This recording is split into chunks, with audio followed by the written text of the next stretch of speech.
My new boss said you're slowing us down, Malcolm. It wasn't the first warning sign, but it was the loudest one thus far. You can call me Malcolm Rourke. For more than 20 years, I have worked offshore primarily in the frigid North Atlantic, where the wind never truly stops howling and a single incorrect reading might spell doom. On paper, I was the senior mechanical safety officer for Northern Apex Energy's flagship deep-sea operation, the Polar Dominion platform off the coast of Newfoundland and Labrador. However, I'm not one for titles. The steel beneath your boots and the pressure in your lines were more important than job titles out here. If people believed you knew what you were doing, they would listen to you. And I was trusted by most of the crew, the majority. This facility was always one storm away from reminding us who was actually in charge. And it was a chilly Tuesday afternoon with the water crashing violently against, the supports and the overhead lights flickering just enough. The secondary valve assemblies, which shouldn't have been exhibiting any abnormalities following their most recent maintenance window, were the systems I was performing diagnostics on. But there they were, little but steady erratic dips in pressure. When Derek Langford arrived, I had been looking at the gauge board for at least 20 minutes. Fresh blood from Calgary, business jacket, quick promotions. Before this appointment, there was no time spent offshore. His boots had no scuffs, and his coveralls were still tight and wrinkled, as if they had just been taken off the rack. He didn't show signs of discomfort if the continuous hum of the drill shafts behind us bothered him. You flagged those reports once more, with his arms folded and his voice sharp. He questioned, Malcolm, you're slowing us down. I didn't raise my eyes. The return pressure from secondary valves is erratic. It could be a malfunctioning sensor or a mismatched coupling. In any case, we must stop immediately to avoid a system failure in the middle of the sequence. Those are hours that we cannot afford. You're aware of that.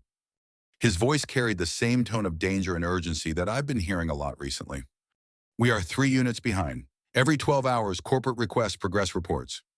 I calmly retorted, and I'm telling you that a blown coupling will set us back days, not hours, assuming nobody is harmed. He lowered his voice and moved closer. I get that you are the seasoned participant here, but your clipboard notes aren't the only thing on the line. We must reach those figures. At last I turned to face him. His face had not yet been affected by the salt air, but soon will. It always does. Something about this type of work leaves an impression on the eyes as much as the hands and lungs. That glassed-over immaculate brilliance was still there in his. Spreadsheet eyes. Field eyes, no. I said components that shouldn't be deteriorating this quickly have wear. The replacements are either not up to par or were overworked during the night shift. Derek pointed to my clipboard and added, or you're being too cautious. Compared to the other 3 rigs combined, you file more incident flags. Is that correct, maintaining a steady tone? I slipped the clipboard under my arm. He gave a nod. And I must inquire as to whether the issue is with this rig or with you creating an issue that keeps you in the seat.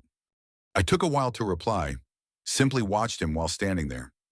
My gut instinct, that coiled warning that had saved many lives over the years, tightened once more.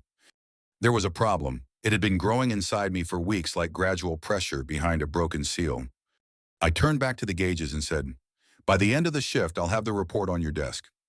Go quickly, he yelled. We need to reach our quotas. I let out a deep breath after hearing his footsteps fade away down the catwalk. The drone of the drill shaft and the steady ticking of the data loggers filled the room. But they all died away under the weight of that depressing sensation. I looked at my notepad, turned to a blank page, and started writing with purposeful lines. It began as a hunch, but that wasn't the case for very long. I discovered a discrepancy in the hydraulic system logs a week following my confrontation with Derek. The figures were off. The recent servicing cycle utilized less pressured fluid than anticipated. Yet the cycle time was excessively long.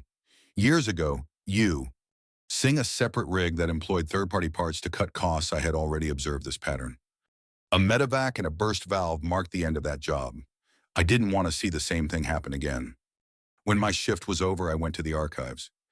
The maintenance records of the Polar Dominion were kept in a locked area behind the administrative hallway, including digital and paper backups, only filing cabinets, a flickering overhead light, and the stench of old paper filled that room, which was never crowded. Finding the most recent approved inspection forms for the blowout preventer system took me more than an hour. Jordan Mooney, a third-party technician I had previously dealt with, signed and stamped the paper copy. Good man, accurate. However, the digital version of the same report, which I viewed via the company's central database, had a different signature. I felt sick to my stomach. The serial numbers of the new parts that were installed last month were compared. Although the part codes didn't match any, I knew. The official manifest said that they were CSA-certified Canadian safety-approved parts. I made a quick search on my laptop after copying them down. The findings were obtained quickly, aftermarket, less expensive. Made in Eastern Europe, this product is exempt from Canada's strict containment laws. Cutting a corner wasn't all that was happening. It was the silent replacement of an entire safety net. I haven't told anyone yet. However, I did bring up a few irregularities with my crew's young technician, Spencer Halliday, the following morning. He had the same expression I had seen in myself as a child, perceptive, inquisitive, yet uncertain of when to speak. I had been observing him for some time. He performed his duties effectively, didn't grumble, and, in contrast to many individuals his age, he continued to listen intently while others explained things. Have you ever noticed any irregularities with the replacement parts? As we inspected the backup reservoir tanks together, I inquired. He paused. The last shipment seemed odd to me. Fewer signs. Perhaps it was just a new supplier, I thought. Without pressuring him, I answered, "Could be. Simply keep your eyes peeled. Tell me if something feels odd." He nodded firmly, but I noticed a change in his demeanor as his confusion turned to worry.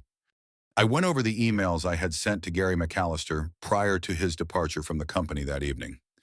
Gary, who had been my boss for 4 years, wasn't easily intimidated.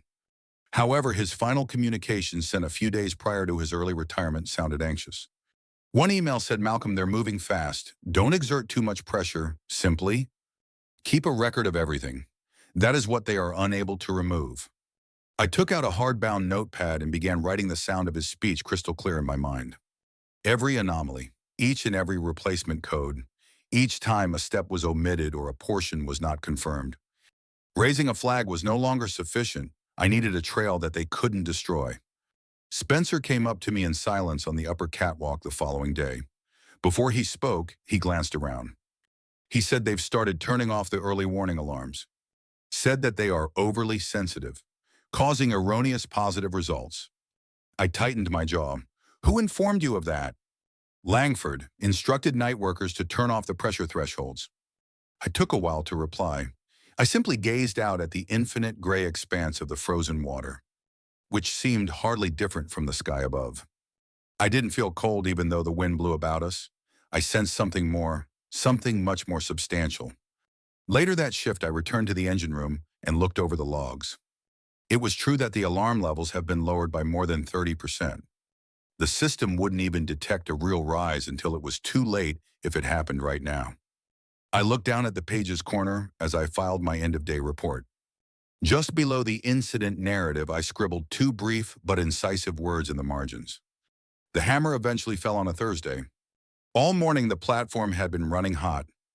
The readings were so erratic that I kept checking and rechecking the BOP control systems as if my life depended on it, and it did when we entered a high-pressure drilling cycle. Not just mine either. In the mechanical room, I was crouching next to the diagnostic panel and watched the output figures flash across the screen. The figures did not add up. The pressure variances were too smooth artificial. Even but the secondary manifold was reporting acceptable ranges. I tapped the casing of the sensor. Nothing was altered. There was a problem. Either the data was being modified upstream or the sensors were fabricating it. Spencer came in as I was doing a backup check. He appeared pallid.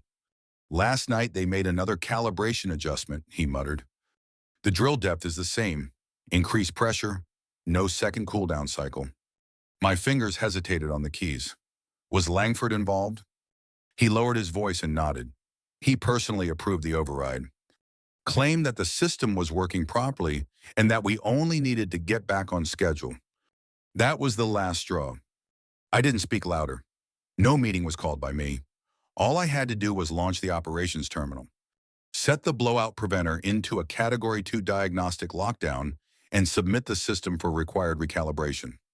The command would alert the control room and automatically halt operations. After 5 minutes, Derek rushed in. "What in the world are you doing over the din of machines?" he yelled. With a clipboard in hand, I carefully got to my feet. The BOP is displaying erroneous data. Either someone is hiding the data or the sensors are broken.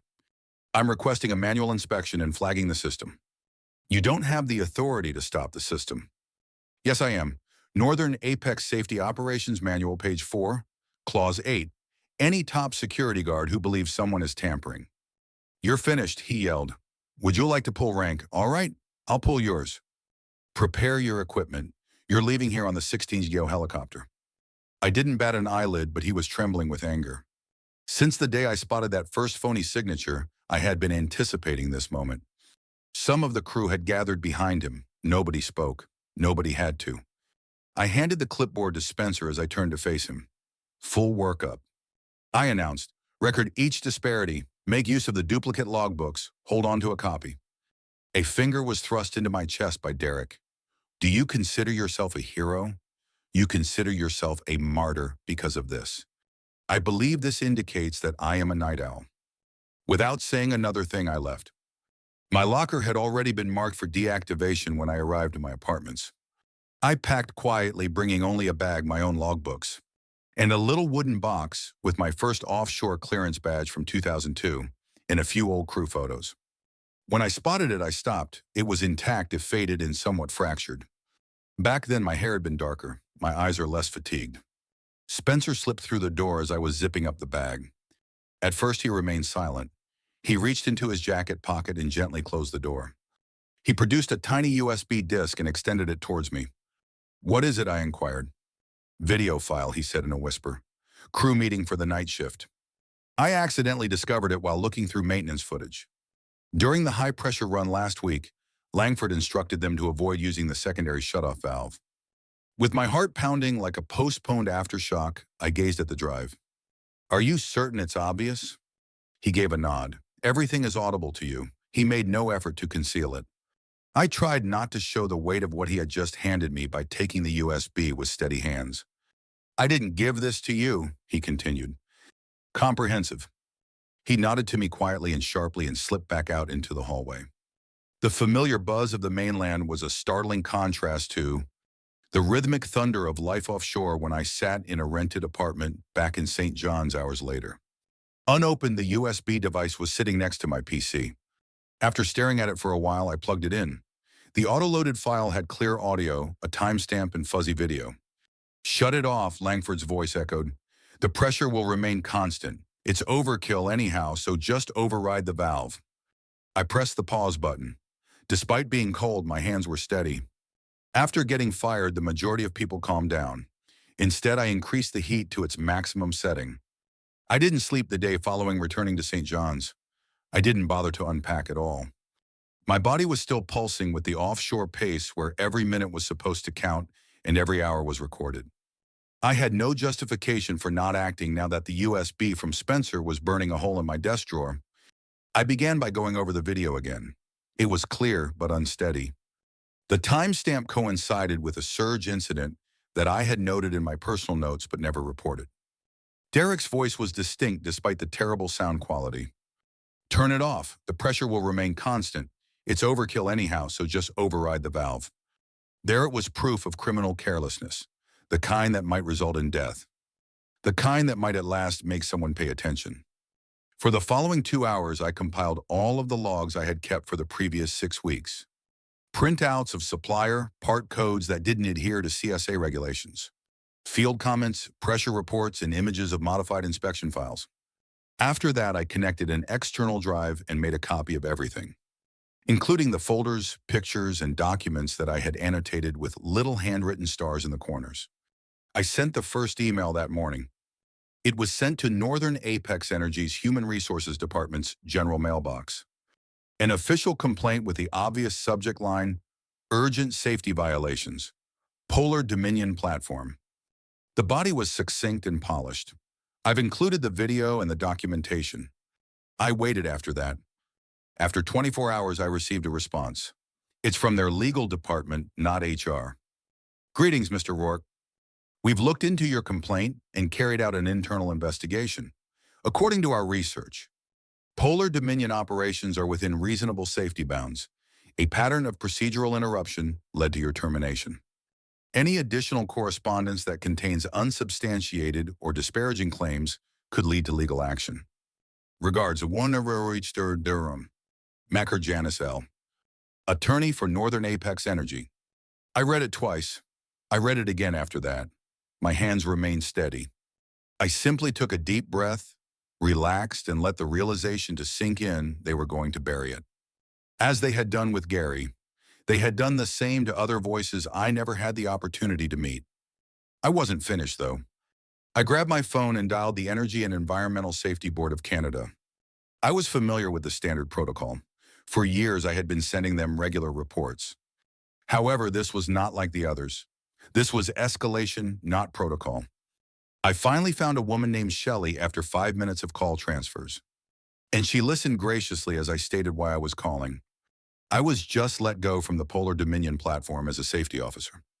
I have records of systemic safety violations, including a video of a senior manager telling staff to bypass safety valves. Unauthorized part replacements and false reporting. A pause occurred. "I'll have to move you to a regional officer," he said. One more hold, one more voice. Carver talking. "Carver Natalie, indeed, proceed." I repeated the synopsis to her, adding names, dates, and system codes this time. As I spoke, she remained silent, not uninterested, focused. "Is the video still with you?" she inquired. "Yes." "And evidence to back up what you're saying?" "Enough for 8 months. A reliable crew member who was still on the scene provided some of it." "Send it, everything. We'll start the internal procedure." "Are you aware of the stakes?" I inquired. "They are exerting more force on that rig than it was intended to have." "What about the systems designed to prevent a blowout?" "They have been compromised." "Mr. Rourke, we take these issues seriously," she stated. "However, this will require time. We have to adhere to certain protocols." That meant something to me. Paper trails, permissions, internal checks. "So begin today," I said, "before someone fails to return home." I emailed everything that evening, labeled compressed and encrypted. The film, the logs, the disparities in the inspection, handwritten annotations by Spencer. Every part code and signature that has been detected does not match. Natalie responded by email 12 hours later. "A preliminary field inspection is being prepared. We won't notify you of our visit. However, remain accessible. On Tuesday morning, our team departs. Keep your phone handy." They believed they had enough time to hide. They didn't think anyone would still be observing. Spencer texted me shortly after midnight on the Friday before the inspection. I had left my mug of lukewarm tea in my hand as I sat on my balcony. It was a brief but urgent text. "They're cleaning furiously. Systems for wiping, covering cereals with paint. In reality, nothing has been fixed." I answered immediately. "Keep your head down. Don't get involved. Simply watch. They will attempt to make it appear flawless. However, genuine wear cannot be removed by washing." Minutes later, Spencer responded, "Understood. With any luck, your CESB team is skilled." By Monday evening, I had arrived at the Canadian Energy and Environmental Safety Board's regional office located in a small St. John's downtown building. Government plaques photographs of offshore enterprises, and the faint murmur of printers and whispered talks adorned the walls. In a small conference room with documents already strewn across the table, I met Natalie Carver.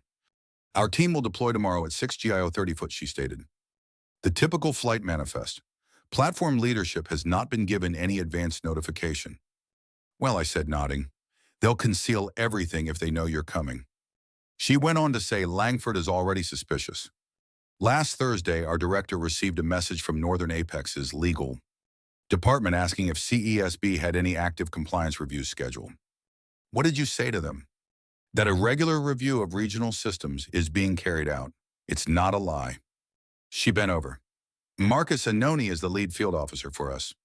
By profession, he is a mechanical engineer, recognizes the signs of shortcuts even when they are hidden. I was aware of Annoni. Quiet reputation, no bullshit. For good cause, people were afraid of this type of inspector." The following day was as slow as molasses.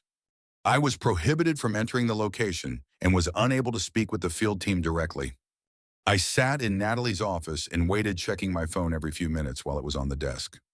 Together, we reviewed system schematics. I indicated locations of high danger. I assumed Langford would concentrate his cleanup efforts there, where to investigate for compromised systems. Then a text message from a block number arrived at 13:00 p.m.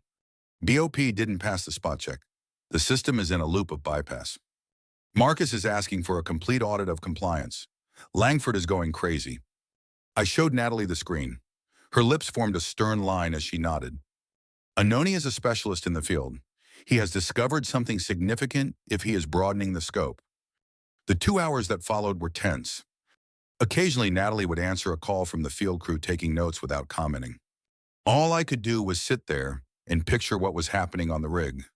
Derek yelling commands, attempting to establish his dominance and resisting every inquiry. Natalie's phone rang once again at 16:45 p.m.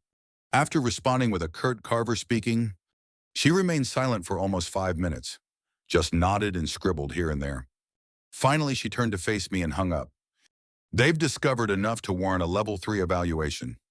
Several serious infractions, including a blowout preventer system that was corrupted, the one you pointed out. Slower than I intended, I let out a breath. Although my pulse remained constant, I could sense my shoulders becoming less tense. Now what? At 7 GIO saying tomorrow we will be implementing an emergency drilling operation suspension. Complete regulatory action. Every log, subsystem, and maintenance record is being examined. She got up and started compiling the papers into a substantial folder. Langford made an attempt to restrict access to a number of maintenance files, asserted that they were exclusive. Just that sets off a follow-up inquiry. I tightened my jaw. You can tell he's hiding more in this way. Marcus concurs, she stated, and Malcolm, this is only the start. I believe there is a pattern across different Northern Apex platforms once we go into the specifics. I nodded with quiet conviction rather than with triumph. The tide had turned for the first time in months. We had stopped reacting. Documented, legally supported, and no longer alone, we were on the move. As the streetlights flickered across St. John's, I peered out the office window. Despite being steel gray, the sky appeared lighter than it has in weeks. They discovered enough. We're going to shut them off at dawn. It was too late for denials or apologies by the time the news broke. From St. John's to Vancouver, headlines appeared in every industry publication 3 days following the shutdown. I didn't care that my identity wasn't published in the articles. Whistleblower video triggers federal review and major safety violations found on Northern Apex rig. The facts were out. What about Langford finally? He found himself weighed down by the very shortcuts he had taken to get there. A 47-page public summary of the CEESB's formal findings was released. It was true that the blowout preventer had been circumvented.